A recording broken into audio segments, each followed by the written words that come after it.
kebanyakan orang Indonesia itu yang gue lihat itu udah jiper duluan. Takut duluan, iya, mereka takut malu duluan gitu. Betul. Menghadap CEO, menghadap direktur udah ini Takut, duluan. ya. Dan mereka nggak pede gitu, padahal pede. dan mereka tidak bisa mengkomunikasikan bahwa mereka itu sebenarnya bagus. Mindset itu adalah kalau misalnya all in tuh kalau udah ngelakuin betul, sesuatu. Iya. harus all in kalau misalnya kita melakukan sesuatu. Soalnya kompetitor kita itu selalu all in Selalu juga. all in, Ya iya, kan? iya. Gimana caranya kita bisa lawan orang kalau misalnya mindset kita adalah ya lihatlah, kalau misalnya jalan oke, kalau enggak ya nggak apa-apa. Betul. Ya. Kalau itu you might as well not try gitu. Dengan tabungan 1,7 M, lu kalau misalnya bisa dapat cuan 10%, itu kan artinya 170 juta. Lu punya income tuh lebih tinggi daripada lu punya active income. Iya. Lu mikirin gimana caranya lu bisa dapetin 10% ya dengan uang segini, lu tuh udah lebih tinggi daripada ini gitu. Bahkan lu jadi mikir gitu. Lu jadi nggak mau kerja jadi. Iya kan? Lu nggak mau jadi kerja atau kan minimal semoga ini bisa meng-highlight kenapa pengetahuan tentang investasi itu sangat-sangat penting. Kita baru kelar podcast sama Bro MY tadi part 1. Kalau misalnya kalian belum nonton ya, soalnya kita belajar tentang saham lah seperti biasa dari gurunya. Sekarang kita pengen putar ya, soalnya ada beberapa dulu gue pernah seperti ini. Maksudnya gue podcast sama orang, habis itu ada orang yang nanya ke gue gitu. Siap. Nah ada orang yang minta kayak gitu lagi, pengen ya sekali-sekali gue jadi narsum gitulah. Jadi silakan bertanya apapun yang pengen ditanyakan. Ya. So welcome to Overpost. Ini hostnya kemahalan nih. Bingung juga mau bayarnya gimana ya. Oke, jadi gini, gue mau sebenarnya lebih ke lu dapat 10 miliar pertama gimana sih? Karena ini teman-teman yang nggak tahu ya, setiap narasumber yang datang ke Overpost tuh pasti kaget. Gila rumahnya begini, pakai lift, mobilnya begini gitu loh. Mobilnya kali ya bro. Cuma untuk konten lu bayangin. Enggak buat konten. Tapi ada kaliannya lah. Oke, mungkin dari segi POV itu ya, POV cara mulai bisnis pertamanya dari mana? Gitu Nah ya, itu dia. Oke, jadi gue pernah bilang dulu di pertama kali gue lulus kuliah, gue itu lulus kuliahnya langsung kerja sebagai property agent. Oke. Nah, cuman kayaknya gue punya filosofi ini namanya questioning the status quo. Okay. Itu kayak dari dulu tuh itu diajarin di sekolah sebenarnya. Question the status quo itu jadi filosofi yang kita diajarin di sekolah. Question the status quo itu artinya kalau misalnya kita mengerjakan sesuatu, kita harus mempertanyakan terus apakah ini adalah cara yang terbaik. Oke. Gitu. Jadi kita tuh diajarkan untuk tidak pernah mengikuti arus. Oke. Jadi kalau misalnya semua orang melakukan ini, kita harus terus mikir, ada nggak nih cara untuk terus memperbaiki gitu. Nah dulu waktu pertama kali gue jadi property agent, cara yang gue diajarin itu bahasanya adalah canvassing. Apa itu canvassing? Jadi gue tuh dulu jadi property agent khusus untuk gedung perkantoran. Jadi gue kan ada property agent yang fokusnya itu di perumahan, di apartemen, di mungkin jual beli tanah, bebasin lahan segala macam. Kalau misalnya gue fokus untuk di gedung perkantoran saja gitu. Nah dulu jadi cara kita melakukan canvassing itu adalah kita ke satu gedung, misalnya kita ke Equity Tower atau ke Sampurna Strategik atau whatever gedung itulah. Nah besok kita ke setiap lantai. Lantai 1, bisa lantai 2, bisa lantai 3, bisa lantai 4, bisa lantai 5, segala macam. Jadi kita ke lantai 1, kita ketokin pintu, kita minta nomor telepon orang yang in charge untuk nyari gedung perkantoran, besok kita ngajarin ketemu, kita ngobrol, segala macam. Biasanya posisinya itu dalam yang jelas HR, Secretary, GA, Finance, atau ownernya. Cuman ini yang mereka yang mencari bagian untuk mencari office. Soalnya mencari office itu salah satu cost yang gede. Kan mereka butuh renovasi segala macam. Makanya biasanya CEO-nya pasti turun tangan. Gitu. Jadi kita biasa satu persatu. Rajin juga ya lu ya. Nah, gue mau nanya dong. Sorry gue potong. Iya. Cara lu bisa ke setiap level tuh gimana, kan nggak boleh sembarangan gitu kan? Nah, ya emang. Nah, ini menarik soalnya kan kadang-kadang ada gedung itu punya access card. Ya, betul. Ya kan, punya access card. Jadi caranya itu biasanya kita nimbrung. Jadi cara orang masuk lo ikutan. Masuk kita ikutan. Ke lantai berapa ya terserah gitu. Soalnya kan kita kan harus tukerin KTP kan. Kita harus tukerin KTP. Habis itu begitu kita udah tukerin KTP, kita cuma bisa ke satu lantai ini. Lantai doang. Biasanya kita udah Google dari sebelumnya lah. Oke nih ada PT ini di lantai sekian gitu. Jadi ada PT di lantai sekian ya kita langsung pergi ke situ. Cuma kita udah nggak bisa ke lantai 14, 15, 16 ya. Jadi orang ada mau kemana kita masuk. Kita masuk bolak-balik. Jadi itu yang menurut gue setelah beberapa kali gue lakukan itu kesannya kayak nggak make sense gitu. Kesannya kayak bodoh banget ya. Kok misalnya kayak gini banget gitu. Abis itu juga kita bisa ketemu beberapa orang sih. Kita setelah kita ketokin satu-satu belum tentu HRD-nya di situ, belum tentu si finance-nya di situ. Kalau misalnya ada pun mereka juga belum tentu meluangin waktu ketemu sama kita. Nah, bisa jadi gue upgrade ke fase kedua. Fase kedua sebagai property agent itu adalah pinteran dikit lah, ngapain gue canvassing kayak gitu, mendingan gue telepon tapi database itu dari ini, gue datang ke setiap kantor di lobby itu kan selalu ada directory list-nya. Gue foto directory itu udah tulisan semua PT yang ada di gedung itu. Nah jadi daripada gue datang satu-satu, mendingan gue telepon satu-satu. Sekarang udah nama PT-nya, gue tinggal Google aja, oh PT ini ada di gedung ini, PT ini ada di gedung sini gitu. Jadi gue tinggal tanya mereka itu ada kebutuhan pindah atau enggak, kapan-kapan kalau misalnya pindah bisa lewat gue segala macam. Nah tapi setelah itu gue mesti mikir bodoh banget juga.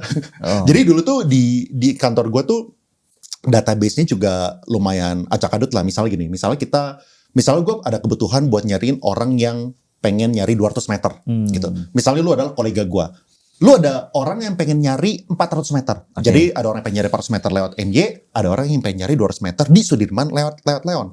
Yang terjadi saat itu adalah gue tuh punya database sendiri, lu punya database sendiri. Jadi gue bakal teleponin misalnya 100 gedung di Sudirman gitu, telepon satu, yang 200 meter ada nggak, 200 meter ada nggak gitu.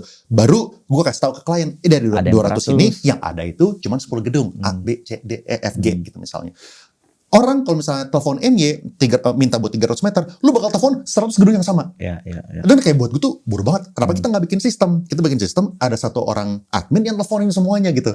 Nah jadi kita bikin itu lebih efisien. Terus juga gue nggak mau gue tuh yang outreach ke orang. Nah gue kebetulan gue ngerti tentang website, gue belajar tentang website, gue bisa bikin itu bisnis pertama gue lah. Namanya sewa kantor sibiri.com. Itu jadi gue bikin itu supaya ranking 1 di Google dan gue jadi kita keputar role-nya. Yang dulunya itu gue selalu outreach ke klien, sekarang orang itu datang ke gue. Berarti kayak cari rumah.com, model-model begitu. Betul. Cuman kalau misalnya itu kan fokusnya di rumah, di tanah, di ruko. Kalau misalnya gue full fokus di gedung perkantoran. Kalau misalnya orang-orang yang nyari gedung perkantoran, pasti kita punya website itu ranking 1 lah dari segi SEO SEM. Nah, gue ternyata looking back, ya gue punya strength itu di digital marketing gitu. Jadi gue bisa bikin website itu ranking 1. Jadi canvassing satu-satu tuh udah nggak relevan lah buat lo. Itu cepet. Semua itu maksudnya berevolusi. Dalam berapa lama sih? Itu gue 10 bulan. Gila 10 bulan? 10 bulan. Jadi 10 bulan dan 10 bulan gue dari canvassing, abis itu pindah ke yang cold calling, abis itu gue pindah ke bikin website sendiri, itu 10 bulan.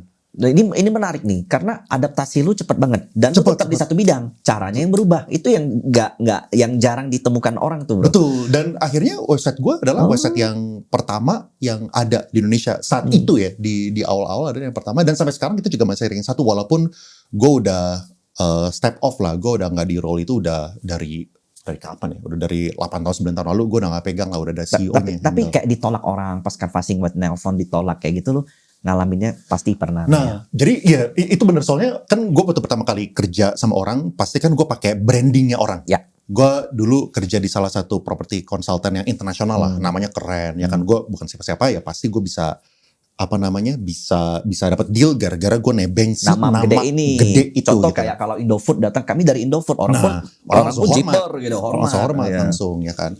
Nah kalau misalnya abis itu kan gue bikin sendiri, yang website ini gue bikin sendiri, ya pasti yang orang-orang pada pandang sebelah mata nih, pasti, ini siapa gitu ya. Pasti kayak gitu. Nah cuman yang kebetulan gue sadar itu adalah ternyata bisnis itu tuh survive cuman dari 3 prinsip. Itu adalah faster, better, dan cheaper. Semua bisnis itu hidup kalau misalnya kita memenuhi minimal 1, cepat. Kalau misalnya enggak, kombinasi. Faster, better, cheaper. Lebih cepat, lebih baik, dan lebih murah. Gitu. Ini belum tentu done ya. Bisa juga dengan atau. Gitu misalnya lu lebih cepat tapi yang lainnya sama. Itu tetap it's okay. Berarti gitu. lu lama nggak bagus tapi murah bisa juga. Bisa juga. Bisa juga. Ya, artinya lu ambil segmen yang paling bawah. Ya lu ambil yang cheap segmen gitu kan. Lalu tinggal mainin yang mana gitu. Nah, kalau misalnya kita bisa terbaik di tiga-tiganya, misalnya dari segi harga itu sama atau enggak harga itu lebih murah, lalu dari segi pelayanan itu lebih cepat dan juga lebih baik, ya orang tuh nggak punya alasan untuk tidak datang ke kita. Betul. Yang penting ada, dan yang sering kali disayangkan itu adalah itu masalah persepsi juga. Jadi kebanyakan orang Indonesia itu yang gue lihat itu udah jiper duluan, takut duluan, mereka takut malu duluan gitu. Betul. Menghadap CEO, menghadap direktur udah ini takut, duluan. Ya. Dan mereka nggak pede gitu, padahal dan mereka tidak bisa mengkomunikasikan bahwa mereka itu sebenarnya bagus gitu. Nah itu di awal-awal kita lumayan beruntung. Kita di tahun pertama itu kita udah dapat klien-klien yang lumayan bisa dibilang jackpot lah gitu. Kayak kita tahun pertama dapat Creador itu kayak private equity. Private equity menarik kayak gitu. Private equity ini dulu tuh bosnya itu namanya Stefanus. Oke. Stefanus ini adalah klien salah satu pertama gue di tahun zaman jebot tahun dulu. Sekarang dia jadi bosnya Danantara. dia jadi inilah bos investmentnya Danantara yang gue akhirnya podcast sama dia gitu. Habis itu ada Mendem juga perusahaan TBK. Terus ada Mendem yang ini ya, minyak rambut ya? Iya betul, bikin Gatsby segala macam. Dulu kita nyariin gedung buat mereka di BNI 46. Terus kita bantu juga Hyundai, TikTok, dan beberapa klien-klien lagi lah. Jadi yang kita lihat sih itu sih, kayaknya emang apa ya, dulu waktu pertama kali jujur gue ada sedikit ngerasain juga, masa sih orang mau ke gue gitu loh. Siapa gue, ini perusahaan kecil, namanya aja nggak keren gitu. Adalah, berarti lu sama lah dengan problem kebanyakan orang. Ada keraguan itu ada keraguan itu, cuman gue percaya kita harus coba dulu. Gue punya tesis itu adalah tadi kan kayak tidak make sense untuk satu perusahaan. Cara mereka mencari dulu ya, cara mereka mencari sebelum kita ada, itu adalah mereka telepon gedung satu persatu. Misalnya nih, owner mereka nunjuk, HR, lu coba dong cari gedung di Sudirman 500 meter. Lalu HR ini bakal teleponin gedung-gedung satu-satu. Mereka telepon gedung satu-satu, habis itu mereka balik lagi ke ownernya. Problemnya di mana? Problemnya adalah pengalaman orang untuk pindah kantor itu tuh jarang, sedikit. Karena gedung kantor itu adalah kan mahal investasinya kan. Mereka kalau misalnya pindah kantor paling 10 tahun tuh sekali, 5 tahun itu sekali. Paling cepat itu adalah 3 tahun tuh sekali gitu misalnya. Artinya apa? Artinya HR yang pengalaman untuk nyari kantor itu sedikit. Nggak ada. Sedikit. Gitu. Mereka nggak ngerti cara negosiasi kayak gimana. Tapi si bos ini nugasin seorang HR atau seorang finance atau seorang GA untuk nyari sesuatu yang investasinya gede. Ya mereka nggak punya pengalaman gitu. Nah jadi kita masuk itu di situ. Jadi kita sediain website, semua harga itu ada. Kira-kira itu backstory-nya. Berarti sampai di situ lu fokus di jadi agent property. Sampai lu punya website juga masih jadi agent property hitungannya. Nah jadi ada periode di mana gue itu evolusi lagi. Gue berevolusi itu jadi property developer. Nah, property developer itu juga serba kebetulannya jadinya cerita itu gue udah lumayan master di office building lah. Pokoknya kalau misalnya salah satu kriteria gue, bahkan sekarang kan kita punya tim ya. Kayak kita punya tim yang mau masuk ke kantor, itu mereka harus bisa tahu semua gedung perkantoran, mereka tutup mata, mereka bisa gambar dari ujung Tamrin sampai ujung SCBD, dari ujung TB Simatupang yang timur sampai ujung sampai barat, setiap gedung secara berurut bro. Gedung A, gedung B, gedung C, gedung F. Google Maps dong. Dan betul harus kayak gitu. Harganya berapa, quality-nya kayak gimana, occupancy kayak gimana, itu adalah tesnya kita sebelum mereka boleh melayani klien. Gitu. Artinya apa? Artinya gue tuh saat itu udah jauh dari dulu lah. Itu gue udah membuat sebuah core competency untuk di property sektor dari segi occupancy rate gedung, yang mana yang hot, yang mana enggak, marketnya kayak gimana, dan mana yang bakal laku, yang mana yang enggak gitu. Nah jadi abis itu gue kebetulan dulu di tahun 2012 sampai 2016 gue suka banget sama networking. Gue ketemu sama orang setiap hari, orang baru. Jadi gue kerja dari jam 9 sampai jam 6 misalnya, besok dari jam 6 sampai jam 10 gue bisa ketemu orang, network orang. Dan itu gara-gara dulu belum ada YouTube, dulu belum ada orang kayak MY yang suka cerita, suka sharing gitu. Dulu nggak ada kan. Jadi dulu tuh kita selalu pergi ke event-event, namanya aneh-aneh lah. Ada namanya itu Reka Live, ada namanya Real Estate Group, ada namanya itu Entrepreneur Club, gitu-gitu. Intinya pengen cari mentorship, pengen cari komunitas yang kita pengen maju bersama gitu. Nah kebetulan gue itu tuh ketemu dari 5 degree friend. Jadi gue kenal A kenal gue ke B kenal ke C kenal gue ke D. Sampai 5 lapis tuh. Sampai 5 lapis. Nah awalnya itu mereka itu juga bukan untuk ngebangun gedung bersamaan. Bukan untuk bisnis lah. Awalnya itu gara-gara ada satu orang yang pengen nyewa gedung perkantoran. Dia bilang, gue kenal lu ke Leon deh, kayak gitu. Nah akhirnya dia invest. Nah itu jadi gedung pertama kita gitu. Wow. Jadi itu juga tesisnya saat itu adalah daripada orang beli. Soalnya kan ekonomi Indonesia kan selalu maju. Kalau misalnya orang beli orang itu dulu kalau misalnya mereka berusaha itu mereka usahanya itu adalah di ruko. Rukonya itu bisa satu ruko ya kan berapalah kayak 5x15 atau whatever luasannya gitu. Nah, abis itu kita punya ekonomi itu tambah maju, orang nyari ruko gandeng 1 atau enggak ruko gandeng 2 atau enggak ruko gandeng 4 atau enggak ruko gandeng 5. Nah, kita lihat sebuah gap gitu di mana kalau misalnya orang nyari ruko gandeng 5, 8, sulitnya bukan main, bro. Oh, gitu. Lu gimana caranya nyari ruko gandeng 5? Artinya apa? 5-5-nya dindingnya harus bolong tuh. Pertama, dari segi konstruksi dindingnya harus bolong.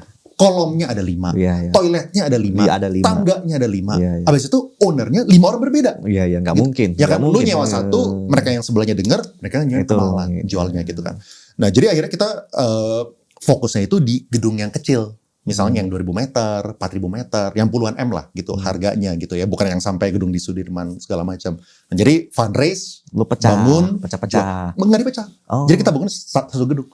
Satu gedung jadi dari ukurannya itu jadi 10 ruko. Ukurannya 8 ruko. Oh, itu loop lu tuh dari agent property jadi developer. Betul. Jadi daripada dan harganya itu tuh jadi gini. Tadi kan mindset adalah faster, better, cheaper. Jadi kalau misalnya orang beli misalnya 8 ruko, mungkin 8 ruko itu kalau misalnya kali let's say 7M. 8 kali 7, 56. Betul, 56M. Nah, tapi kalau misalnya dengan ukuran gedung yang kecil, yang plong, yang nggak ada kolomnya segala macam, kita bisa jual mungkin di harga 35. Atau kita bisa jual di harga 30. Jauh lebih murah. Jauh lebih murah, plong, ada lift. Better lagi itu kan ya. Gitu. Jadi itu tadi faster, better, cheaper. Mindset kayak gitu. Dan jadi itu jalan. Itu jalan ya. Jadi kayak orang udah nggak usah nyari susah-susah. Mereka udah bisa. Kita bangun total mungkin ada 11 bangunan kayak gitulah gitu. Ya tentu ada yang sukses, ada yang enggak lah. Di mana-mana ada yang kayak gitu. Cuman for the most part oke lah gitu. Tapi gue bisa nilai kalau lu tuh sebenarnya fokus di satu bidang. Cuman peluang yang lu ambil tuh makin lebar gitu ya. Betul. Itu gara-gara ini. Jadi pengennya sih fokus. Soalnya kan kalau misalnya orang di mana-mana kan ngajarinnya lu harus fokus satu bidang gitu. Betul. Ya. Kalau jual bakso aja, jangan yang lain. Ada yang bilang kayak gitu. Betul. Nah, tapi abis itu kita mikir tuh ya belajar lagi dari konsep-konsep lain kan. Misalnya dulu zaman-zaman startup, zaman Tokopedia itu memperkenalkan gue satu terminologi namanya itu adalah GMV. GMV itu gross merchandise value. Lalu ada yang kenalin gue itu namanya take rate. Ya gross transaction value juga, sama ada bahasanya itu take rate. Take rate itu artinya uang yang lu dapat itu berapa dari sebuah transaksi ini. Misalnya kayak kita beli dari Tokopedia handphone misalnya 20 juta gitu misalnya. Nah, si Tokopedia itu kan dapatnya berapa sih? Omsetnya Tokopedia itu kan bukan 20 juta. Bukan. Omsetnya Tokopedia adalah fee-nya dia. Misalnya dia punya fee itu adalah 1 juta, ya berarti 1 dari 20 juta. Itu adalah fee-nya Tokopedia 5% gitu misalnya. Nah, dulu gue sadar bahwa property agent itu tuh take rate itu kecil. Take rate-nya property agent itu misalnya 2,5% sih? 2,5%. Kalau misalnya untuk jual beli, dan bahkan kalau misalnya kita di beberapa market, misalnya kayak di Kelapa Gading, itu bisa ditekan. Bisa property agent tuh suka ditekan lah. Jadi 1,5%, jadi 1% gitu. Bahkan kalau misalnya semuanya itu 5%. Artinya apa? Artinya kalau misalnya kita ngebangun sebuah property project, misalnya kayak BSD atau enggak Ciputra gitu. Mereka punya net profit margin berapa sih? Itu bisa antara 15 sampai 30% gitu misalnya. Artinya kalau misalnya mereka jualan 100 miliar, mereka punya bersihnya itu bisa dapat 15 sampai 30 miliar gitu kan. Sedangkan property agent kalau misalnya kita itu dapatnya dari 100 miliar, kita itu dapat fee-nya itu 2%, nanti kan 2M. 2M ini masih omset pula. Masih kepala, belum sampai bersihnya. Mesti dipotong biaya operasional, biaya apa segala macam gitu kan. Berarti kita punya take rate mungkin 0,5%. Yang bukan take rate, kita punya bersihnya. 0,1. Berarti dari 100M kita cuma dapat 500 juta sampai 1 M itu bersihnya kita. Bisa jual 100M perlu effort berapa Betul. Gede. Sedangkan kalau misalnya developer dari 100M itu bisa dapat jauh lebih gede gitu. Itu yang itu kenapa lu mutusin jadi developer? Iya, itu ya tahu lah. Lebih tepatnya kita tahu bahwa kita ada batas dari segi kuenya. Ya kalau misalnya gue fokus di sana, orang yang terjago di property agent itu bisa jadi tidak lebih kaya daripada orang yang biasa aja. Tapi developer. That's good. Soalnya, jadi lu lompat kolam sebenarnya. Lu lompat kolam meskipun masih sama-sama properti. Tapi itu complementary. Tanpa ada property agent punya skill, gue nggak mungkin bisa jadi property developer. Soalnya lu tahu yang konsumen maunya apa. Betul. Karena lu pernah di posisi bawah gitu. Gitu. Pertama gue sangat tajam dari segi konsumen itu maunya apa. Kedua, gue tahu dari sisi supply-nya. Soalnya gedung perkantoran itu sedikit berbeda sama market. Perumahan gitu, apartemen. Nah, bedanya sama market atau ekonomi atau misalnya kalau misalnya kita pengen prediksi sebuah ekonomi Indonesia gitu misalnya ke depan bakal kayak gimana, akan sangat sulit untuk orang tuh memprediksi tahun depan ekonomi kita bakal gimana, berapa persen. Soalnya variabel banyak. Ada kalau properti enggak ya? Kalau properti fix, angkanya ada. yang namanya kalau misalnya kita ngomongin ekonomi itu biasa formula adalah C plus I plus G plus NX. Ya, consumption plus investment plus government expenditure plus net export gitu kan. Nah, kalau misalnya di gedung perkantoran, jumlah gedung perkantoran yang jadi setiap tahun itu kurang dari 20. Itu aja. Wah, kurang dari 20. Gedung perkantoran yang tinggi. Gedung yang tinggi ya. Yang tinggi, kurang dari 20. Artinya apa? Supply-nya itu kita bisa dapat mendata dengan sangat-sangat akurat. Setiap tahun gue tahu berapa square meter yang jadi.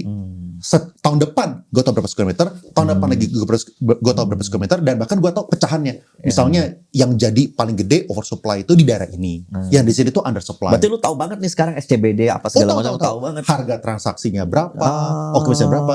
Jadi bahkan yang menarik, gedung yang kita bangun, misalnya kita bangun itu di Jakarta Timur.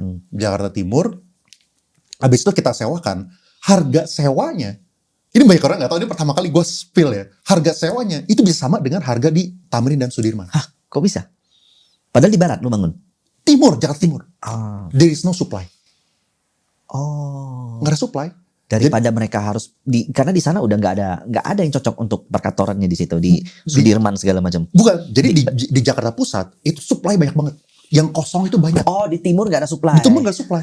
Jadi kalau misalnya kita ini sekali lagi masih masuk dalam ranah questioning the status quo dulu ya. Dulu waktu gua ngebaca research paper, kan banyak orang yang kasih research paper. Lihat nih, di Jakarta Timur itu nggak laku. Nah, definisi orang yang research saat itu, definisi mereka nggak laku adalah net take up. Net take up itu artinya berapa orang yang resap, yang masuk di situ. Nah, saat itu orang selalu bilang Jakarta Timur itu tuh nggak ada demand. There is no net take up. There is no net take up. Tapi so kita lihat, there is no net take up. Soalnya there is no supply. Karena supply-nya nggak ada. Nggak ada supply. Transaksinya nggak ada gitu loh. Sebenarnya ada aja kalau lu ciptain. Betul. Permintaannya ada. Cuman there is no net take up. Berarti lu bener-bener betting gede dong waktu buat Jakarta Timur itu. Karena dari kecil-kecil dulu. Dari kecil-kecil. Tapi kan nggak. Lu raise fund kan nggak murah juga ya untuk jadi seorang property developer. Soalnya kan yang ngajarin gue, senior gue pun juga masih melakukan hal yang sama. Gue adalah orang pertama kan yang bikin website. Udah bikin website dan bikin tag satu. Senior gue nggak ada. Nah, itu kenapa? Apa karakteristik apa dari seorang pengusaha yang mentusin, contoh kayak lu, semua masih canvassing, pakai nelpon, data disimpan baik-baik, lu mutusin untuk online. Apakah memang apapun harus diversify, atau memang ini peluangnya udah nggak bisa di sini gitu? Oke, menurut gue ya, secara definisi kayak orang-orang yang bisa sukses, yang bisa jalan, itu biasanya orang-orang yang mau melakukan hal yang tidak dilakukan oleh orang lain. Itu dulu pertama. Jadi contoh nih, kalau misalnya waktu gue di Overpost aja, Overpost itu kan buat gue itu is not bukan bisnis lah sebenarnya. It's a fun thing to do. Gue enjoy the process. Gue berterima kasih gara-gara Overpost gue bisa ketemu kayak orang kayak Bro MY gitu, bisa belajar saham dari dia juga gitu kan. Nah, tapi buat sekedar yang hobi, gue itu melakukan hal yang tidak dilakukan oleh orang lain. Contohnya, waktu 6 bulan pertama gue mulai Overpost, gue itu tuh bikin 200 video. 6 months, gila, 200 video. Satu video itu ngambil sekitar 10 jam. Gila, berarti lu 200 jam tuh. Betul, itu enggak 2000 jam. 2000 jam. 200 video dalam waktu 6 bulan gitu. Berarti kerja dari Senin sampai Minggu itu nggak cukup gitu. Nah, itu buat sekedar hobi. Soalnya saat itu gue ngetes, gue pengen tahu ya, gue minta izin sama istri gue lah. Gue boleh nggak ya, gue eksperimen, gue pengen tes kalau misalnya kayak gini itu hasilnya kayak gimana, bisa dapat traction nggak? Soalnya gue nggak percaya untuk melakukan hal itu yang setengah-setengah. Mindset gue adalah kalau misalnya all in tuh kalau udah ngelakuin sesuatu. Harus all in kalau misalnya kita melakukan sesuatu. Soalnya kompetitor kita itu selalu all in juga. All in, ya kan? Gimana caranya kita bisa lawan orang kalau misalnya mindset kita adalah ya lihatlah, kalau misalnya jalan oke, kalau enggak ya nggak apa-apa. Betul. Kalau itu you might as well not try gitu. Mendingan lu fokus yang lain aja, yang lu oke untuk lu hajar gitu kan. Nah, dan yang gue lihat kalau misalnya orang kerja itu tuh ada 2 tipe. Yang pertama itu adalah orang yang tipe itu adalah system creator, dan orang itu adalah yang masuknya itu adalah menjalankan SOP. Kalau misalnya setelah gue rekrut banyak orang di kantor, gue ngelihat semua orang itu tuh masuk ke 2 bucket ini. Dan kebanyakan orang itu adalah orang-orang yang tipenya itu SOP kali ya, ngikutin SOP, full SOP. Orang-orang yang system creator itu adalah orang-orang yang mahal. Yang bisa menciptakan sebuah sistem yang mudah adalah orang yang sistem yang udah dibikin, orang tinggal ngikutin. Nah, itu makanya kalau misalnya kita, itu terkait juga sama kalau misalnya kita melakukan rekrutmen. Kalau misalnya kita melakukan rekrutmen, kadang-kadang ada pengusaha-pengusaha itu yang selalu marah-marah sama karyawannya. Misalnya nih, lu kenapa sih jam 5 udah pulang, lu kenapa tenggo gitu misalnya. Atau enggak, gue udah kasih lu tugas tambahan, kenapa lu tidak mengerjakan dengan baik gitu. Nah, biasanya itu tuh bukan salah di orangnya, tapi salah di pengusaha sendiri. Dia itu tidak mengidentifikasi tipe employee ini tipe yang mana. Soalnya ada orang yang emang dia itu tuh skill-nya di situ dan dia tidak ambisius. Kalau misalnya dia skill di situ dan tidak gitu. Iya, kalau misalnya dia skill di situ dan tidak ambisius, ngapain kita mau dia menjadi orang yang bukan dia? Dia bukan jati diri di situ gitu misalnya. Sebaliknya, orang yang jago, yang pintar, yang ambisius, yang memiliki fighting spirit yang tinggi, lu kasih dia kerjaan admin. Lu kasih dia kerjaan yang boring. Stres dia. Stres, bosan, nggak tahu masa ke depannya mau ngapain, nggak belajar apa-apa, kebingungan gitu. Nah makanya kita sebagai leader kita juga harus pintar mengidentifikasi kita tuh yang mana. Oh jadi kita tuh nggak bisa ya kayak lu punya karyawan, lu ada satu yang rajin banget pulang sampai jam 7. Lu bilang lu lihat niru dia nggak bisa gitu. Nggak bisa. Justru kita kasih semua orang itu equal opportunity. Dan itu masih bagian dari sistem creator itu. Nah itu jadi pertama-tama kita udah tahu nih ada 2 bucket. Ada yang sistem creator, sama ada yang SOP. Ya kan?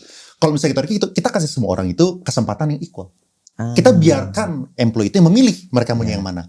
Jadi walaupun kita udah tahu nih waktu kita dari segi rekrutmen dan kita dari interview pertama kali kita udah tahu lah kira-kira orang ini ambis atau enggak segala macam kita udah tahu. Tapi kita abis itu kan kita memetakan kan ini orang most likely itu di sini atau ini orang most likely itu di sini. Dan kita terus encourage mereka kalau misalnya lo kan ini gue bakal kasih lo tambahan. Dan lo sebagai posisi yang di atas lo mesti sistem creator dong. Harus. Kita nggak bisa jadi wajib. Wajib. Okay. Itu adalah entrepreneurship. Entrepreneurship itu wajib menjadi system creator. Bahkan kalau misalnya lu adalah pegawai, lu profesional, tapi lu dari level yang tinggi, lu pasti harus jadi system creator. Kayak kalau misalnya lu tidak menjadi system creator, ada bakal mentoknya. Minimal lo jadi system creator di company lu, dan lu bisa ngedelegasiin tugas ke staff lo. Gitu. Soalnya kalau misalnya gini, misalnya lu kerja, abis itu lu naik pangkat, abis itu lu disuruh buka divisi baru. Nah, lu disuruh buka divisi baru walaupun lu bukan pengusaha itu juga sistem creator. Oke, lu create sebuah sistem, lu create sebuah SOP yang belum pernah ada gitu kan. Cara sistem creator gimana? Kan ya bisa kita bisa bikin SOP, kita bisa lihat comparables tuh kita tinggal lihat cross check orang lain masih gimana, lu ngikutin kayak gitu kan.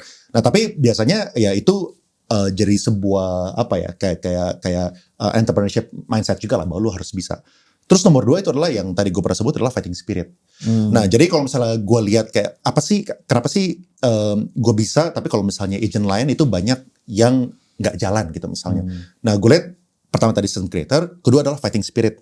Fighting spirit itu terkait yang tadi kayak go willing to do the things that other people are not willing to do.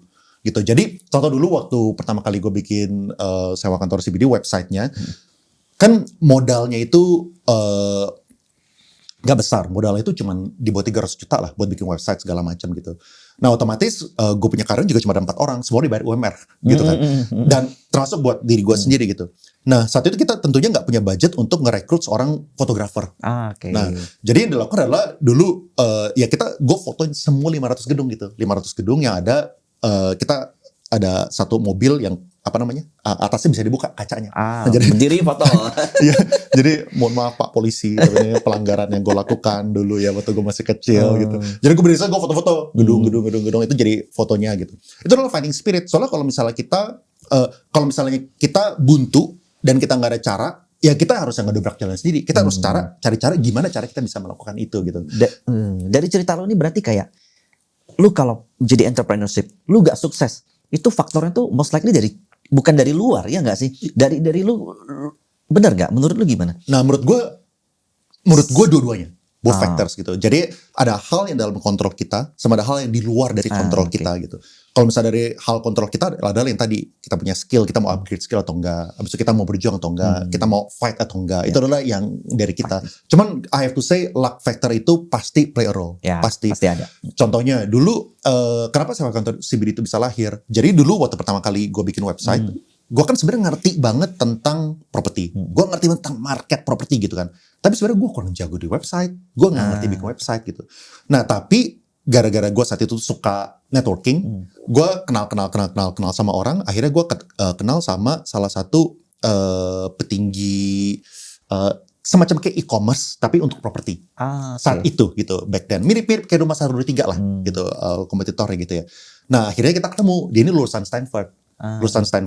dia punya skill, dia sangat jago, ex Silicon Valley, jadi bantuin bikin websitenya. Habis itu gue dari sisi operationsnya. Jadi kita Jadi gitu. sebenarnya basically lu bukan orang tech gitu ya? Bukan. Nah cuman kalau misalnya menurut gue formula untuk luck adalah network and skill. Lu punya network dan lu punya skill. Kalau misalnya lu punya network sama lu punya skill, lu pasti sering ngerasa gila beruntung banget gue bisa ketemu orang ini. Tapi kalau misalnya lu nggak punya network sama lu nggak punya skill, luck itu nggak bakal datang, sulit untuk datang gitu. Tapi kalau misalnya lu punya network dan skill, lu bakal kebetulan ketemu orang ini, kebetulan ketemu orang ini, ketemu orang ini. Kayak misalnya pertama kali bikin Overpost, itu gue kebetulan banget ketemu sama kita punya videographer pertama. Jadi itu tuh waktu gue di bulan pertama, kita lumayan cepet lah grow-nya. Kita dalam 13 hari itu tuh 1.000 subscriber. Dalam waktu 1 bulan itu 10.000 subscriber gitu. Nah cuman abis itu ada orang yang kontak. Orang yang kontak ada yang bilang, gue pengen bantuin dong lu punya editing. Soalnya editing jelek banget gitu. Oh iya? Nah itu ada orang bilang kayak gitu. Berani juga. Iya, dia bilang kayak gitu. Oh enggak, sorry. Dia bukan bilang gitu. Jadi orang ini apply CV. Dia kirim CV. Okay. Dia kirim CV. Dia punya background itu adalah, dia itu dulu editornya The Raid. Oh, The Raid yang Hollywood, gitu, yang itu Hollywood. Habis itu dia juga yang editornya Netflix, The Big Four namanya. Habis itu gue telepon dia untuk kasih tau dia bahwa gue nggak mungkin bisa gaji lo. Jadi gue telepon dia, dan dia udah punya studio juga, studio iklan segala macam. Jadi gue telepon dia, gue bilang, bro, thank you for applying, tapi I really appreciate this. I just want to tell you that gue tuh nggak bisa afford lo gitu. So thank you very much. Tapi gue pengen minta advice. Akhirnya dia volunteer bro. Dia volunteer kerja selama 6 bulan. Nggak dibayar. Zero. Free gitu. Jadi gue bingung kan, motivasi lu apa? Dia seneng doang tuh harusnya tuh. Nah, dia tuh bilang, dia itu tuh dulu background itu dari nobody. Dia tuh dari kampung, dia nggak punya kesempatan untuk S1. Dia ngerasa gue punya konten itu tuh bisa ngebantu banyak orang yang nggak punya kesempatan untuk belajar, yang kuliah segala macam gitu. Nah, jadi dia improve gue punya editing skill, cara video tinggi gimana, lighting ini semua dia yang tanpa dibayar. 6 bulan bro. Sampai akhirnya setelah 6 bulan, gue ada bisnis lain yang lumayan take off, yang terbang. Nah, bisa dia jadi full time. Dia jadi full time buat ngebantuin media lah. Cuma media company buat semuanya, buat my other business. Gitu. Jadi dia nggak benar-benar fokus cuman Overpost doang gitu. Cuman ya akhirnya kan dia masuk ke holding lah. Dia masuk ke holding, dia bantuin semuanya gitu jadinya. Nah dia ya itu juga menurut gue ya beruntung ya, network and skill. Kalau misalnya gue nggak punya skill untuk ngebangun sebuah video yang bagus, memberikan konten yang bagus, gue nggak bakal ketemu sama orang ini gitu. Itu gue bilang ion moment bro. Jadi hal gede itu tidak akan pernah dimulai dari gue untung apa kerjain lo, tapi kita bisa kerjain apa. Betul. Nah, dari pemilihan kata itu aja udah kelihatan kita punya intensi itu apa. Betul. Nah jadi orang-orang seperti itu tuh yang benar-benar mencintai sesuatu, dia nggak peduli hasil, pokoknya gue pengen deh jadi bagus. Betul. Nah, itu betul tuh luck itu ketemu tuh di situ. Iya betul. Ya setuju sih. Makanya tadi ya system creator, habis itu fighting spirit, sama I think luck. Itu sih. Cuman luck itu kita bisa ningkatin probabilitasnya kalau misalnya kita punya network dan kalau misalnya kita punya skill. Kalau misalnya kita nggak punya skill, orang nggak ada yang mau ketemu sama kita. There is a state that luck is the combination between preparation and opportunity. Setuju. Ya. Lu kalau punya opportunity-nya tapi nggak ada prepare-nya nggak bisa. Betul. Oke, berarti sekarang posisi lu Leon Hartono yang sekarang, lu sebagai investor, pengusaha atau apa? Oke, kalau misalnya dari segi waktu sekarang ini gue masih sebenarnya apa ya? Gue baru sadar bahwa gue itu tuh udah retired setelah gue ketemu sama Bang Radit.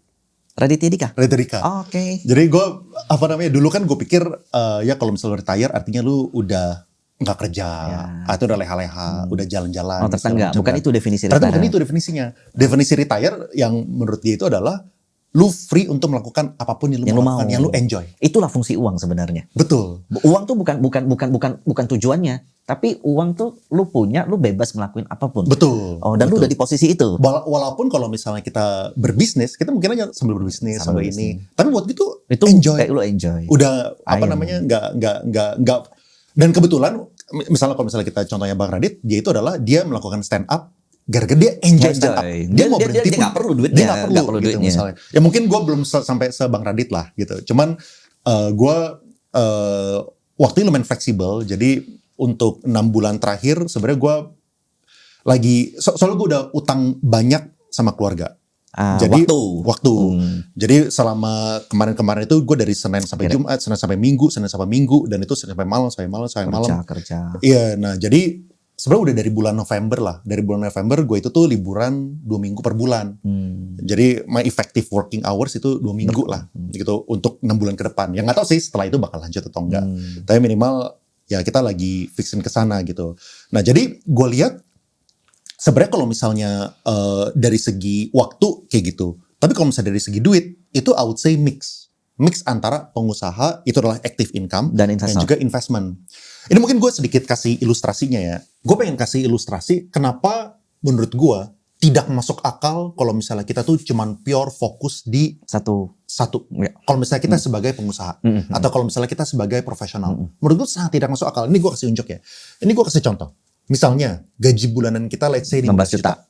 Ini gue asumsi nggak bertumbuh. Ya. Kita gajinya tuh buat 25 tahun ke depan, kita tuh cuma 15 juta gitu misalnya. Terus gini gue asumsi kita punya savings rate, jadi kita nabungnya itu 35% gitu. Artinya setahun itu tuh kita dapat 63 juta untuk kita nabung gitu. Dan ini gue hitung kita misalnya cuan per tahunnya itu 7%. Gitu. Artinya kita tabung 63 juta setiap tahun nih. Dari tahun ke-0, tahun ke-1, tahun ke-2, tahun ke-3, sampai 24 gitu lah. Kita tabung terus gitu. Dan di sini gue kasih perhitungan, ini balance at year 25. Jadi 63 juta yang pertama yang kita invest, 25 tahun lagi itu jadinya segini. Oke, dengan bunga 7%. Dengan bunga 7%. Ya konstan lah, gue hitungan konstan gitu. Dan ini tentunya kalau misalnya dari sini kan kita cuma bisa dapat 24 tahun. Kalau misalnya di sini kita bisa dapat 23 tahun. Tentunya kalau misalnya kita sampai ujung, ya ini cuma setahun gitu kan. Dia compoundnya gitu. Artinya apa? Artinya kita kerja berapa jam sih sehari? Misalnya 8 jam, 9 jam, 10 jam. Kita tuh dapatnya 1,6 M dalam waktu 25 tahun. Tapi dengan cuma 7% setahun, kita itu tuh bisa dapat 4,2 M.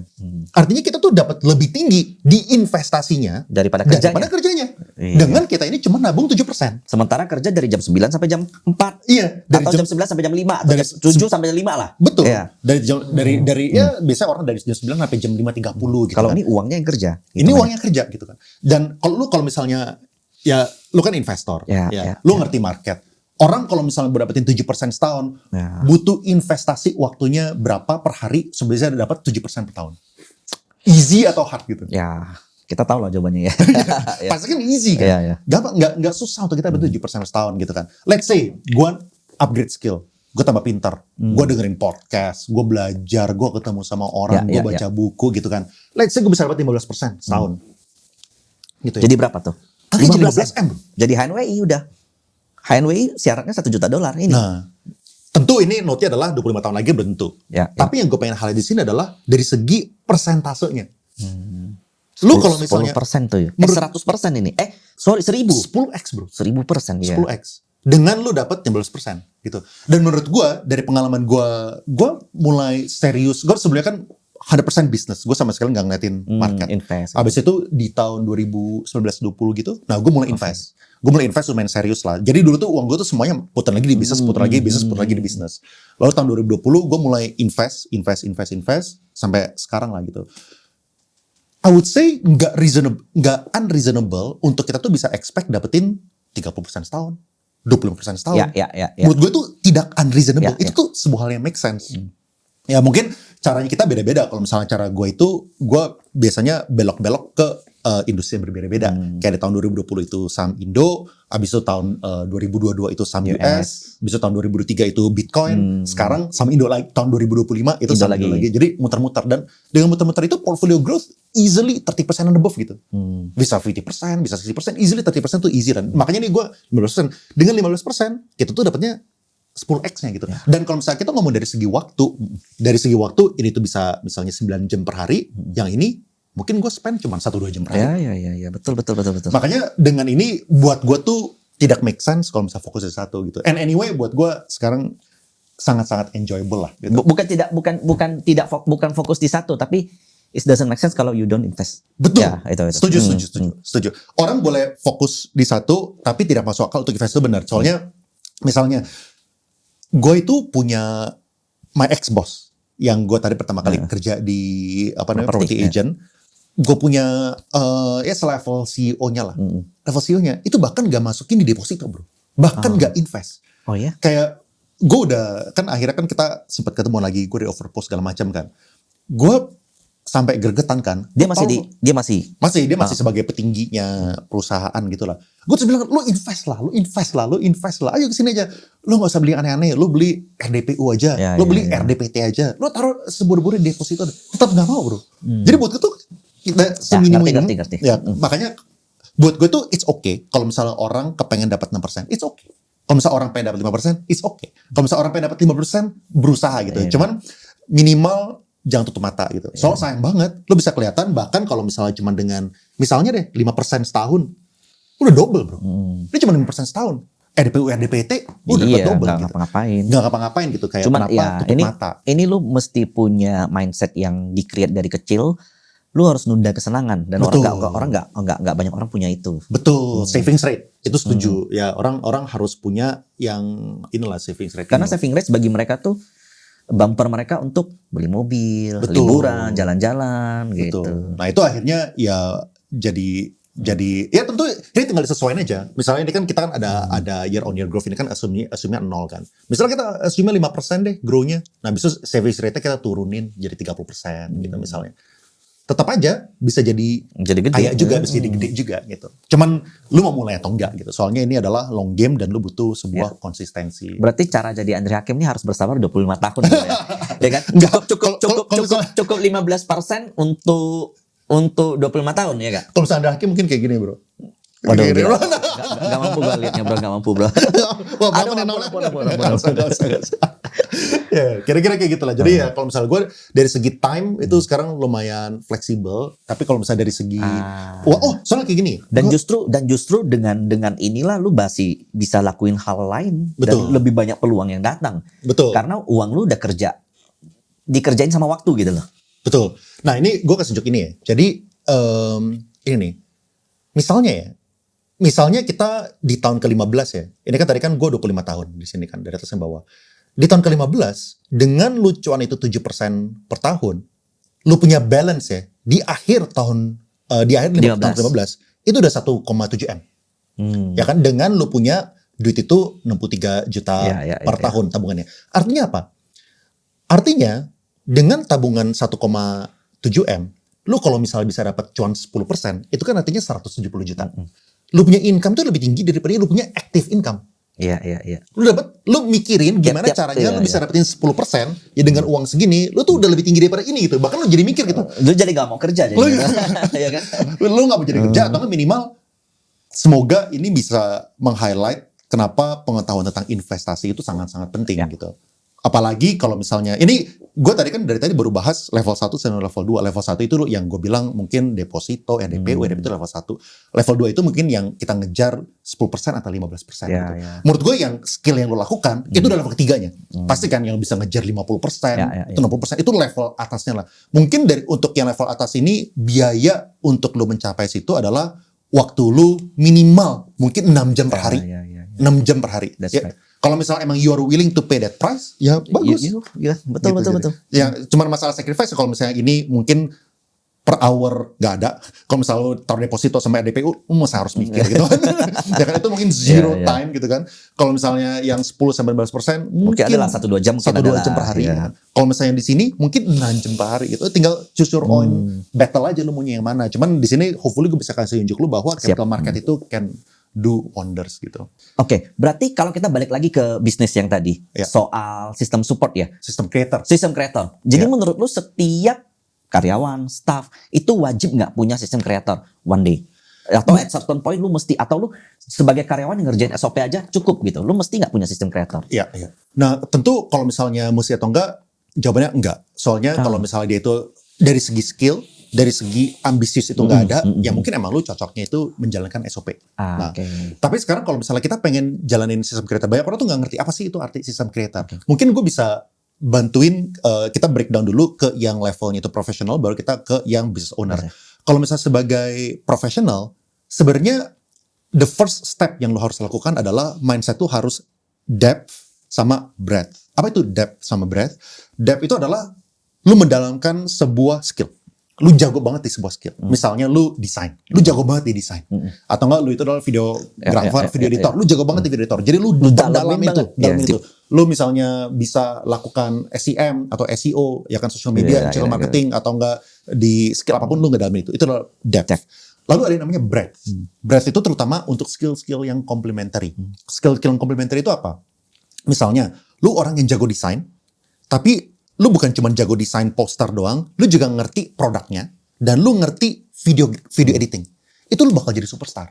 Misalnya kayak gini, lu ngerti desain, tapi banyak orang desainer, itu tuh nggak ngerti konteks dari produk yang mereka desain. Dia cuma gambar doang. Secara gambar cantik, tapi itu tidak memenuhi fungsi atau bisnis atau marketing endingnya itu apa. Atau enggak bahkan misalnya, lu jago di desain, tapi misalnya lu bisa video editing gitu. Yang terjadi adalah lu tiba-tiba bisa mengeluarkan sebuah video yang bagus tanpa dua orang ini harus berkomunikasi gitu. Soalnya lu jadi lebih efisien.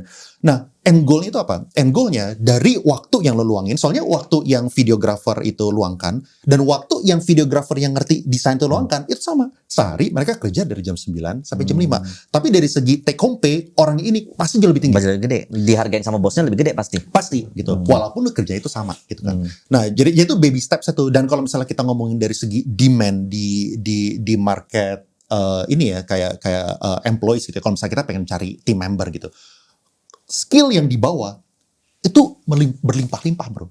Jadi gue bisa paham kalau misalnya orang itu bilang cari pekerjaan itu sulit.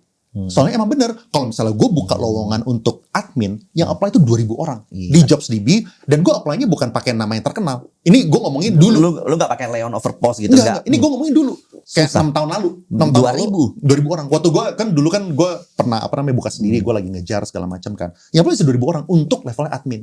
Tapi kalau misalnya lo kasih tambahan, misalnya admin yang mengerti Google Sheets. Atau enggak admin yang ngerti Google Sheets, yang mungkin bisa ngerti sedikit-sedikit Canva juga gitu. Ini maksud lo sistem kreatornya di sini. Ke arah ke sana. Nah, soalnya kalau misalnya lu pengen ngikutin SOP, silakan lu mau selektif bakal cuma satu. Tapi kalau sistem kreator, lu pasti harus bisa ngelihat kiri kanan. Soalnya curiosity itu bakal menjadi baby steps untuk tahap selanjutnya. Soalnya kalau misalnya tahap yang terakhir adalah pengusaha. Pengusaha itu biasanya mereka itu harus jadi backup untuk semua orang. Jadi misalnya nih, lu bisa hire semua orang. Lu bisa hire misalnya lead engineer, lu bisa hire lead designer, lu bisa hire lead videographer. Tapi kalau misalnya ada orang yang resign, lu adalah orang yang terakhir untuk nge-backup itu. Jadi lu ngerti semuanya. Ya kan, ngerti semuanya. Walaupun lu bukan belum tentu yang melakukan, tapi minimal lu harus ngerti prinsipnya, caranya apa, gimana cara mengarahkannya. Nah, jadi orang-orang yang bisa melakukan system creator adalah orang yang bisa membuat, bahasa itu adalah SSOT, single source of truth. Single source of truth itu ya intinya gimana caranya supaya kita tuh bisa mengintegrasikan satu organisasi dan lu tuh bisa ngelihat semuanya itu bergerak gitu. Nah, itu orang yang system creator itu orang yang bisa membuat SSOT ini. Wah, ini stepnya tuh jauh banget ya bro ya. Pertama, lu kalau jadi as an employee, itu karir-karir kita kebanyakan lu harus dalamin dulu. Kemudian lu harus mulai lihat melebar. Lu harus mulai lakukan komplementari. Kemudian lu harus buat sistem creator. Habis itu di atas itu SSOT. Ya, jadi mungkin nanti gue bisa show ya, maksud kayak SSOT itu apa. Tapi itu tuh kayak gini, kayak problem kebanyakan perusahaan itu tuh kalau misalnya yang berjalan ya, bosnya itu tuh kebanyakan membuat keputusan berdasarkan feeling. Misalnya nih, kayaknya kita punya marketing, kita pengen naikin budgetnya, atau enggak kita punya sales, ayo dong kita dorong lebih lanjut lagi gitu misalnya. Nah, itu tuh orang yang menjalankan sesuatu tanpa data. It's not data driven gitu. Sedangkan kalau misalnya, biasanya yang terjadi di sebuah organisasi itu kepecah-pecah. Misalnya HRD, mereka punya sheet sendiri. Atau enggak misalnya finance, mereka ngetikin di database mereka sendiri. Habis itu accounting di mereka punya sendiri. Habis itu tim sales, tim project itu di data mereka sendiri. Nah, mereka tuh tidak, akhirnya si bos ini kalau misalnya mereka pengen tahu kita punya employees itu berapa sih dari segi utilization udah full belum sih? Atau enggak kita punya orang ini udah nagih belum sih? Atau kalau misalnya kita punya penagihan udah berapa persen yang dibayar gitu? Atau kita punya marketing budget udah berapa? Itu tuh kita nggak punya nggak punya cara untuk melihat itu dengan mudah. Itu Karena alasan kepecah-pecah. jadi itu alasan kenapa banyak orang bilang jadi bos tuh susah ini. Karena ini. Karena lo harus tahu semuanya. Iya. Tuntutan jadi bos adalah lo harus punya, ngerti semua dan lo harus tahu semua apa yang bergerak gitu. Minimal lo punya datanya. Dan kebanyakan orang itu ya mereka tidak bisa, ya mereka membuat keputusan berdasarkan feeling dan mereka nggak bisa punya data. Contoh, kalau misalnya lu nanya gue, berapa persen biaya untuk, kalau misalnya kita ngebangun sebuah gedung itu, berapa sih biaya untuk besi? Berapa persen sih biaya untuk semen? Berapa persen biaya untuk marketing? Berapa persen biaya untuk pegawai biasanya? Gue punya range-nya. Soalnya gue ngerti semua datanya. Nah, kebanyakan orang tuh tidak memiliki hal seperti itu. Gitu. Lu boleh bantu gue spesifikin nggak SSOT itu seperti apa sih? Karena dari tadi kayak sistem kreator segala macam itu enak kita dengarnya. Kalau SSOT ini gue masih bingung nih. Iya. Jadi emang sih ini sebuah konsep yang mungkin menurut gue mungkin dari 100 orang yang bakal applicable itu mungkin cuma 10-20. Soalnya ini adalah orang-orang yang bakal jadi pemimpin, di atas gitu kan. Tapi minimal menurut gue ini penting banget untuk didengerin sama yang 80-nya, yang sisanya.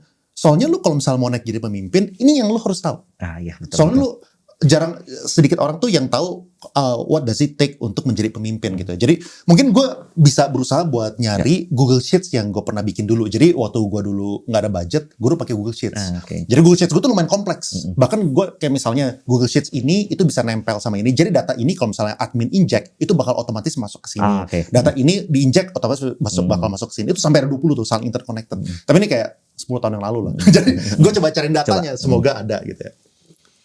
Oke. Ini gue pakai data ini aja ya. Soalnya gue nggak nemu dari Google Sheets-nya. Ini gue pakai aplikasi yang gue lagi pakai namanya Odoo. Cuman nanti mungkin gue bakal minta bantuan dari tim buat kasih overlay. Soalnya gue nggak mungkin pakai data-datanya internal gue di sini. Ini kan bakal kelihatan dari segi ketahuan pendapatannya Overpost berapa nih. Ternyata 5 juta rupiah. 5 juta dolar satu bulan. Aduh.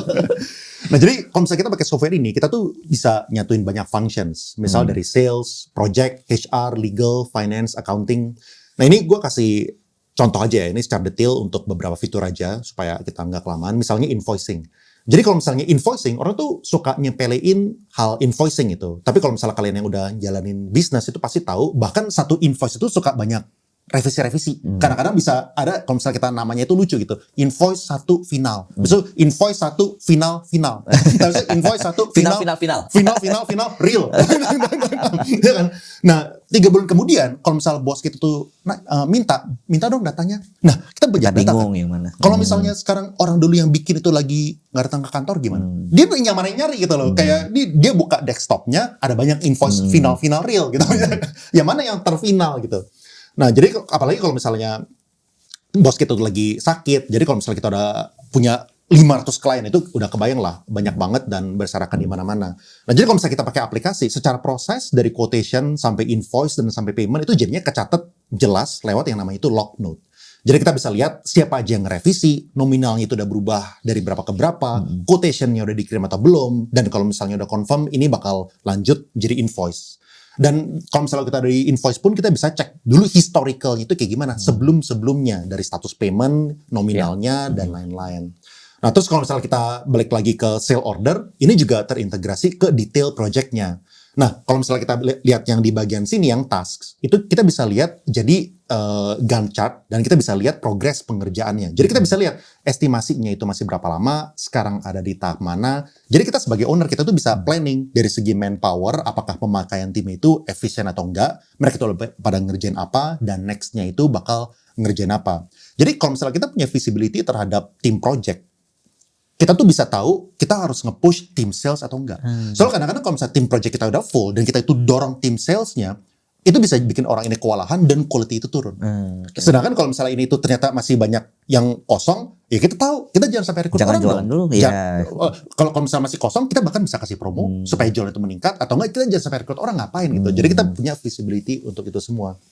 Terus yang tadi misalnya kayak invoice itu juga langsung nyambung ke accounting. Jadi ada angka yang ada di invoice itu jadi basis untuk angka-angka di accounting. Dan ini gue kasih unjuk kalau misalnya gue buka app accounting, di bagian reporting profit and loss, itu kita bisa lihat angka revenue. Nah dari situ kalau misalnya kita klik revenue, ada account sales, dan kita bisa lihat general ledger. Nah ini bisa connect ke invoice-invoice yang tadi. Jadi pas kita view journal entry-nya, itu udah detail itu lengkap dan nyambung lagi. Sampai kita balik lagi untuk cek sales ordernya, projectnya, dan juga daftar dari task list dan project-project yang tadi. Jadi intinya adalah setiap angka itu saling ngobrol antara satu dan yang lain, dan kita tuh bisa tahu progres di setiap divisi itu kayak gimana. Jadinya kita bisa bikin keputusan berdasarkan data, bukan feeling-feelingan. Oke, sekarang ini kan point of view lu sebagai pebisnis, dan lu juga berarti sekarang juga sebagai investor harusnya. Nah, di antara semua tamu-tamu lu nih, pengalaman-pengalaman lu sama tamu lu yang banyak itu, yang paling match sama lu tuh kungfunya siapa sih?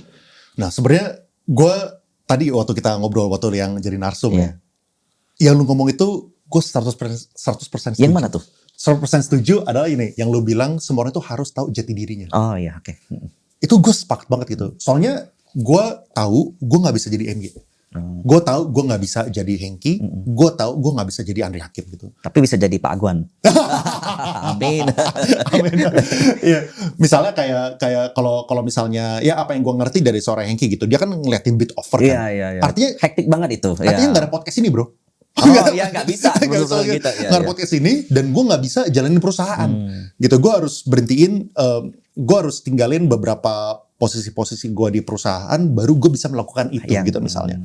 Atau enggak kalau misalnya pengen jadi Andre Hakim gitu, gue bukan di tahap yang gue berani all in lagi gitu. Soalnya gue dapat keluarga. Iya, dapat keluarga, udah capek ngebangun sekian. Kalau dan juga ini, kayaknya di tahap tertentu gue punya lifestyle itu udah tidak berubah dengan peningkatan udah gak naik income. lagi. Ya, udah gue setuju itu. Nah, jadi kalau misalnya sekarang misalnya gue punya sekian, gue dobelin, nggak impactful anyway. Sama aja. Tapi kalau misalnya sampai minus, sakitnya banyak. Nah itu makanya kalau misalnya gue sih, gue mungkin lebih kayak yang tadi ya. Jadi gue tuh lumayan jago, gue rasa ya ya mungkin ada untungnya juga ya untuk spotting major trend.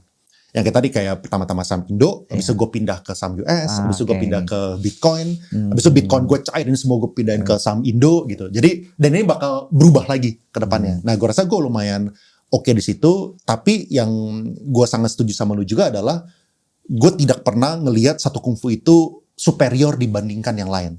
Contoh, banyak orang itu salah kaprah. Mereka lihat kalau misalnya mereka dapetin return yang 80%, itu artinya lebih baik dibandingkan orang yang cuannya itu 20%. Gue tidak sepakat. Gue tidak sepakat kalau misalnya orang yang 80% itu lebih bagus daripada orang yang cuan itu 20%. Kenapa? Soalnya kalau misalnya kita melihat sebuah cuan, itu tuh faktornya dua. Pertama adalah cuannya, kedua adalah resikonya. How much risk did you take gitu. Kalau misalnya lu ambil orang yang upside-nya itu 30% tapi dia punya potential downside-nya dari 15%, itu mungkin equal untuk opportunity yang upside 80% dengan downside-nya 50%. Sama aja gitu. Kebetulan yang itu lu dapatnya benar gitu kan. Coba kalau misalnya investasi, kita nggak boleh lihat cuma dari potential upside-nya doang, tapi kita juga harus bisa menerima potential downside-nya kalau sampai tesis kita itu salah. Oke. Lu kan juga termasuk orang yang punya privilege dong. Lu kuliah di luar negeri segala macam. Nah, seberapa besar sih peran privilege lu? Peran privilege di hidup lu dan pesan untuk mereka dong yang at least nggak punya ataupun punya. Iya. Gue punya privilege yang sangat gede lah gitu. Pertama, gue baru sadar privilege ini setelah gue udah jadi gede gitu ya. Gue udah punya keluarga, gue baru tahu kalau misalnya keluarga yang harmonis, keluarga yang saling mendukung, itu tuh ternyata gak banyak gitu. Ya, bisa dibilang minoritas lah. Kalau misalnya gue kasih persentase, mungkin 1/3 itu yang harmonis, yang baik gitu, rukun gitu ya. Jadi gue punya privilege dari situ. Terus gue punya privilege dari segi edukasi. Gue dikasih kesempatan buat belajar di sekolah yang baik lah, yang bagus gitu. Yang menurut gue sih salah satu yang terbaik di dunia lah gitu. Jadi peran privilege itu banyak. Dan orang tua gue itu dulu kepengennya gue ngelanjutin usahanya mereka. Dulu awalnya seperti itu. Nah, tapi yang gue sadari adalah banyak banget. Soalnya kan dulu kan waktu gue ke US, bisa dibilang orang-orang yang ke US itu secara ekonomi, keluarganya lah ya, orang tuanya bisa dibilang mirip-mirip gitu. Soalnya kan kalau misalnya kita kirim anak ke US, minimal aja bayarnya itu $250-300 ribu US per anak gitu kan. Jadi kalau misalnya 3 anak, berarti kita bayar $1 juta gitu kira-kira. $1 juta untuk satu anak, ya 16M, ya orang butuh kekayaan berapa sih untuk bisa mengirim anaknya segitu gitu kan. Mungkin misalnya 50, let's say gitu kan. Nah, berarti gue bisa bilang bahwa orang-orang yang kesana mungkin dulu mulainya setara dengan gue gitu. Nah, cuman kan gue bisa lihat ya, mana siapa aja yang terbang Dan Ada siapa aja itu yang biasa aja. biasa aja, dan ada juga yang sulit untuk melanjutkan. Oke. Gitu. Nah, dan balik lagi kalau misalnya gue itu dari fighting spirit. Fighting spirit. Nah, kalau misalnya gue nggak tahu Oke. kesamber petir apa dulu. Kalau misalnya gue terbang terbesar gue itu gara-gara gue ngebakar jembatan. Ngebakar jembatan. Ngebakar jembatan dari segi financial.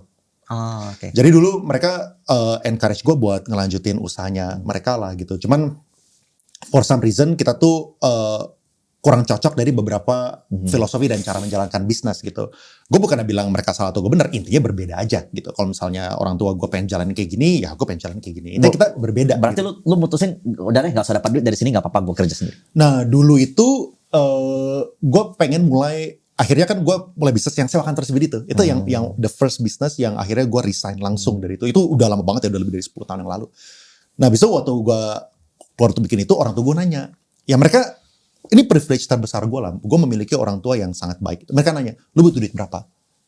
Lu butuh duit berapa? Kita backup gitu. Kita yang investin aja. Bahkan gitu. setelah lu keluar dari bisnis keluarga hitungannya. Mereka nanya kayak Malah gitu. masih nanya. Nah, yang kayak gitu justru gue nggak boleh ambil.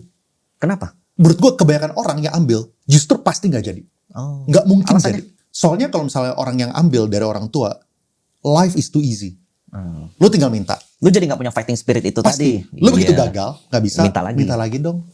Gagal, minta lagi dong. Gagal, minta lagi dong. Makanya kalau waktu gue menjalankan property development pun, ngebangun pun, gue nggak pernah minta duit dari orang tua. Nggak boleh.